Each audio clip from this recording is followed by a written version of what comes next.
ଆରେ ସାଙ୍ଗ ଗୋଟା କଥା କହିଲୁ, ତତେ ଯଦି ଦିଟା ଝିଅ ପ୍ରପୋଜ କରିବେ ତାହେଲେ ତୁ କାହାକୁ ବାହା ହବୁ? ଆରେ ମୋ ମୁହଁ ଦେଖି କିଏ ପ୍ରପୋଜ କରିବ? ଆରେ ଏଇଟା ତ ସତ କଥା। ଭାବେ ଭାବେ ଯଦି କଲେ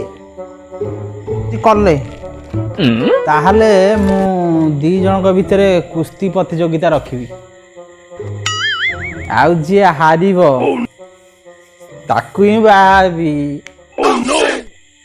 ଆରେ ଏତେ ହସ ନା, ତୁ ଏତେ ମଜା ହେଲା ବାହା ହେଇନୁ, ଶଳା ଭାବିକି ଖୁସି ହେଇଯାଉଛି ଆଉ।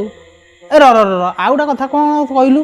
ଆରେ ଯିଏ ତ ଜିତେଇ ତାକୁ ବାହା ହେବା କଥା, ତୁ ହାରିଲା ବାଲାକୁ କ'ଣ ବାହା ହବୁ?